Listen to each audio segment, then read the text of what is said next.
আসসালামু আলাইকুম রহমতুল্লাহ। ইন্নাল হামদুলিল্লাহ ওয়াসসালাতু ওয়াসসালামু আলা মুহাম্মাদিন ওয়া আলিহি ওয়া আসহাবিহি ওয়া মা ওয়ালা, আম্মা বাদ। সম্মানিত দর্শক শ্রোতা, মুসলিম ভাই ও বোনেরা, দারসুল হাদিস অনুষ্ঠানের আজকের 13তম পর্ব নিয়ে আপনাদের সামনে উপস্থিত হয়েছি। আজকে সহিহ মুসলিম শরীফের একটি হাদিস, কিতাবুল ঈমান অধ্যায়ের আমরা এটার সরল বাংলা অনুবাদ এবং সংক্ষিপ্ত ব্যাখ্যা করব। চলুন আমরা শুরু করি। বিসমিল্লাহির রহমানির রহিম। ওয়ান সুফিয়ান ইবনি আবদুল্লাহিস সাকাফি রাদিয়াল্লাহু আনহু ক্বালা কুলতু ইয়া রাসূলাল্লাহি কুল লি ফিল ইসলামি কাওলান লা আসআলু আনহু আহাদাম বা'দাকা ক্বালা কুল আমানতু বিল্লাহি সুম্মা ইসতাকিম। সুফিয়ান ইবনে আবদুল্লাহ আস-সাকাফি রাদিয়াল্লাহু আনহু থেকে বর্ণিত, তিনি বলেন, আমি আল্লাহর রসুল সাল্লাল্লাহু আলাইহি ওয়াসাল্লামকে জিজ্ঞেস করলাম, আমি আল্লাহর রসুল সাল্লাল্লাহু আলাইহি ওয়াসাল্লামকে বললাম যে আপনি ইসলামের ব্যাপারে আমাকে এমন একটি কথা বলে দিন যে আমি এই কথা যেন আর কারো কাছে জিজ্ঞেস করতে না হয়। এমনভাবে আমাকে বলবেন যেন এই কথাটি আর কারো কাছে আমি আর জিজ্ঞেস করব না, আপনার পরে আর কারো কাছে জিজ্ঞেস করব না। নবীজি বললেন, কুল আমানতু বিল্লাহি সুম্মা ইসতাকিম, তুমি বলো আমি আল্লাহর প্রতি ঈমান এনেছি, অতঃপর এর উপরে অবিচল থাকো। তুমি বলো যে আমি আল্লাহর প্রতি ঈমান এনেছি, আমানতু বিল্লাহি, এই কথা বলো, সুম্মা ইসতাকিম, অতঃপর এর উপরে তুমি অটল থাকো, অবিচল থাকো। এটাই হচ্ছে এমন একটি কথা যে কথা আর কারো কাছে তিনি জিজ্ঞেস করবেন না। তাহলে এই ছোট্ট একটি কথা, এটার ওজন কিন্তু অনেক বেশি। আমানতু বিল্লাহি, আমরা তো সহজেই বলে ফেলি আমরা আল্লাহর প্রতি ঈমান এনেছি, কলেমা পড়তেছি দিনে শত শত হাজার হাজার বার, কিন্তু এর উপরে ইস্তেকামত থাকা এটা অত্যন্ত কঠিন। অর্থাৎ এর উপরে অবিচল থাকা, অটল থাকা, এর থেকে সরে না যাওয়া, এর উপরে স্থির থাকা, এটাই হলো ইস্তেকামত। তো মা মানাল ইস্তেকামা, ইস্তেকামতের অর্থ কি? ইস্তেকামত শব্দের আবিধানিক অর্থ হলো স্থির থাকা, স্থিতিশীল থাকা, প্রতিষ্ঠিত থাকা, কায়েম থাকা। আর শরীয়তের পরিভাষায় অনুকূল পরিবেশ হোক বা প্রতিকূল পরিবেশ হোক, অর্থাৎ ভালো অবস্থায় বা খারাপ অবস্থায়, সকল পরিবেশে দ্বীন এবং ঈমানের উপরে অবিচল রূপে প্রতিষ্ঠিত থাকাকে ইস্তেকামত বলে।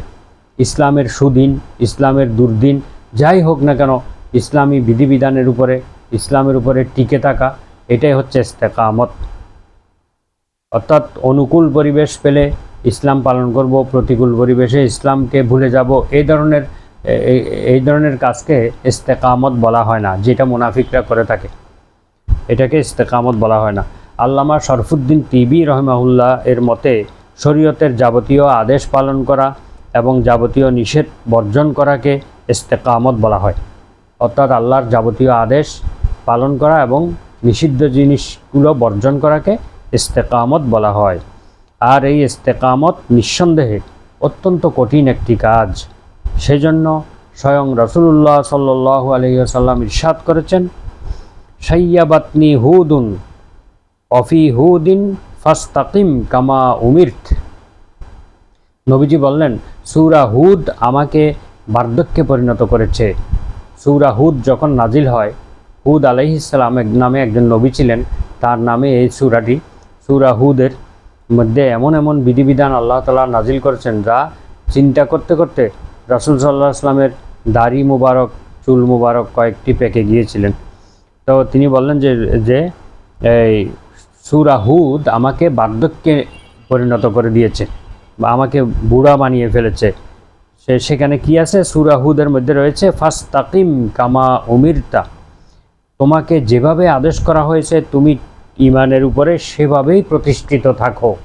তোমাকে যেভাবে আদেশ করা হয়েছে সেভাবেই প্রতিষ্ঠিত থাকো। এটা তো অত্যন্ত কঠিন ব্যাপার। আল্লাহ তাআলা যেভাবে আদেশ করেছেন ঠিক সেভাবে প্রতিষ্ঠিত থাকা কোনো বান্দার পক্ষে সম্ভব হবে না। এই জন্য এই চিন্তা মহানবী সাল্লাল্লাহু আলাইহি ওয়াসাল্লামকে একদম তাকে বিচলিত করে ফেলেছিলেন এই চিন্তায়। তো এই জন্য বলেছেন, শাইয়াবাতনি হুদুন, সূরা হুদ আমাকে বার্ধক্য এনে দিয়েছে। তো কোনো মনীষীগণ বলেন আল ইস্তেকামাতু খাইরুম মিন আলফি কারামাতিন, আল্লাহর দ্বীনের উপরে অবিচল থাকা এটা হাজার হাজার কারামতের চাইতেও উত্তম। আমরা অনেক সময় অলৌকিক কিছু দেখলেই মনে করি যে এই লোকের মধ্যে কিছু আছে।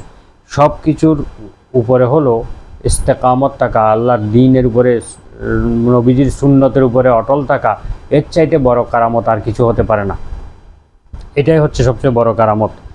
ইমাম গাজালি রহমাহুল্লাহ বলেছেন যে পার্থিব জীবনে ইস্তেকামতের অধিকারী হওয়া এমন কঠিন যেভাবে মানুষের জন্য পুলসেরাত পার হওয়া কঠিন হবে। কিয়ামতের দিন চুলের চাইতেও চিকন, খুরের চাইতেও ধারালো সেই পুলসেরাত পার হওয়া যেমন মানব জাতির জন্য অত্যন্ত কঠিন হবে, এই পৃথিবীর বুকে ইস্তেকামত থাকা, দ্বীনের উপরে অটল থাকা, এটা অত্যন্ত কঠিন। বহু মানুষের পক্ষে এটা সম্ভব হচ্ছে না, বহু মানুষ এটা থাকে না, তাই এটা তাদের জন্য কঠিন। ওমর রাদিয়াল্লাহু আনহু ইস্তেকামতের সংজ্ঞা দিতে গিয়ে বলেছেন, আল ইস্তেকামাতু আনতাস্তাকিমা আলাল আমরি ওয়ান নাহি, ইস্তেকামত হচ্ছে আল্লাহর এবং আদেশ এবং নিষেধের উপরে সুপ্রতিষ্ঠিত থাকা।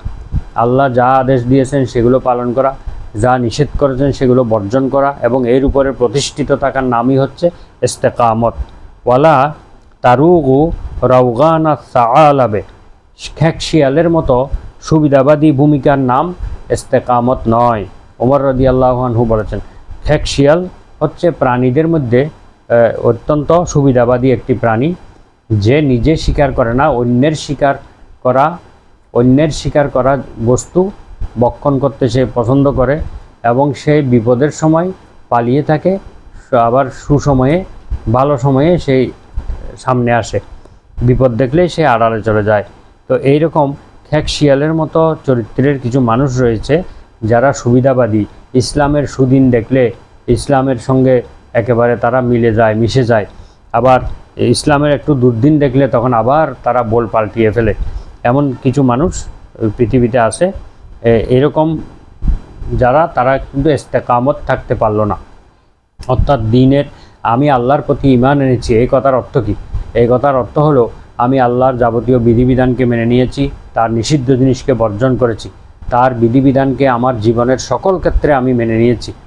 জীবনের কোনো ক্ষেত্রে আল্লাহর বিধিবিধানকে মানলাম, আবার যেখানে যেখানে আমার জন্য একটু সুবিধা কম, আমার স্বার্থ ক্ষুণ্ণ হবে, অবৈধ সুযোগ সুবিধা পাবো না, সেখানে আমি আল্লাহর বিরোধিতা করলাম, আল্লাহর ওই বিধানকে মানলাম না।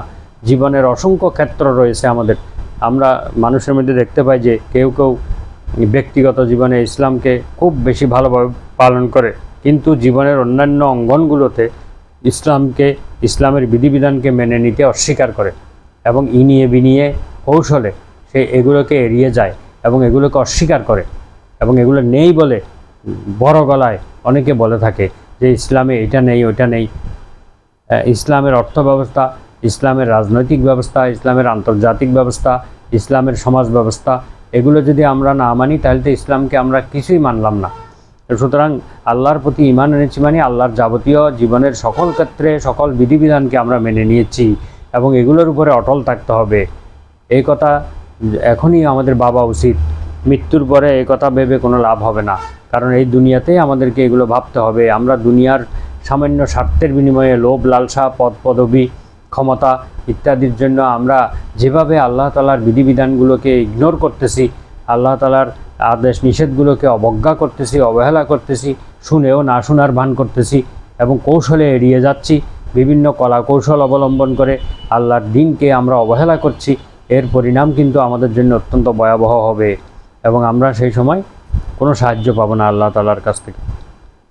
সূরা ফুসসিলাতের 30 নম্বর আয়াতে আল্লাহ তাআলা বলেন, ইন্নাল্লাযীনা ক্বালু রাব্বুনাল্লাহু সুম্মা ইসতাকামু তাতানাজ্জালু আলাইহিমুল মালাইকাতু আল্লা তাখাফু ওয়ালা তাহজানু ওয়া আবশিরু বিল জান্নাতিল্লাতী কুনতুম তুআদুন।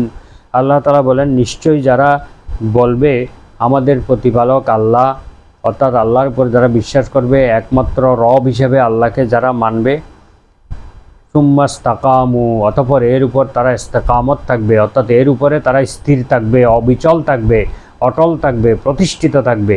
এর উপরে যদি প্রতিষ্ঠিত থাকবে, অর্থাৎ জীবনের সকল ক্ষেত্রে আল্লাহকে মানবে, আল্লাহর বিধিবিধানকে মানবে, নিষিদ্ধ জিনিস থেকে বেঁচে থাকবে, তাহলে কি হবে?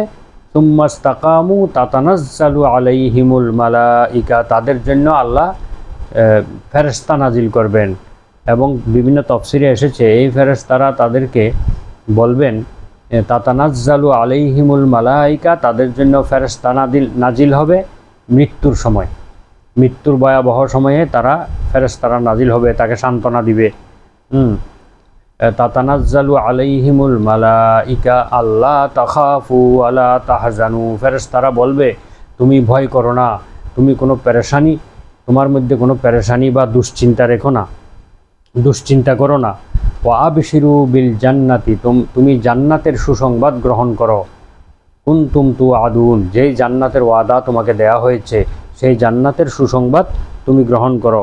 অর্থাৎ তাকে মৃত্যুর সময় এবং কবরে ফেরেশতারা সান্ত্বনা দিবে, এবং যেই তার সামনে যে ভয়াবহ বিষয়গুলো রয়েছে, কিয়ামতের ময়দান, হিসাব নিকাশ, পুলসেরাত পার হওয়া, জাহান্নামের ভয়, এই সবগুলো ভয়ের ব্যাপারে তারা সান্ত্বনা দিবে। আল্লাহ তাখাফু, যে তুমি ভয় করো না, এগুলো তোমার জন্য সহজ হয়ে যাবে, এভাবে তারা সান্ত্বনা দিবে। ওয়ালা হুম ইয়াহজানুন, এবং ওয়ালা তাহজানু, তুমি পেরেশানি, তোমার মনের মধ্যে পেরেশানি রেখো না, অর্থাৎ তুমি যে দুনিয়াতে সন্তান সন্ততি এবং ধন সম্পদ রেখে এসেছো, এগুলোর জন্য দুশ্চিন্তা করো না, এগুলোর ব্যাপারে আল্লাহই সব কিছু ব্যবস্থা নেবেন। এভাবে তারা ফেরেশতারা ওই ব্যক্তিকে সান্ত্বনা দিতে থাকে এবং ভয় থেকে তাকে অভয় দিয়ে থাকে, তার মন থেকে ভয় ভীতি দূর করে থাকে ফেরেশতাগণ। এবং কবরে হাসরে এই ফেরেশতারা তার সঙ্গী হবে। অর্থাৎ যারা আল্লাহ তাআলার প্রতি ঈমান এনেছি বলে তার উপরে ইস্তেকামত থাকে, তাদের জন্য এই মহান ফজিলত আল্লাহ তাআলা রেখেছেন, যেটি কোরআনের আয়াত এবং এই হাদিসের সঙ্গে সম্পূর্ণ সামঞ্জস্য রয়েছে।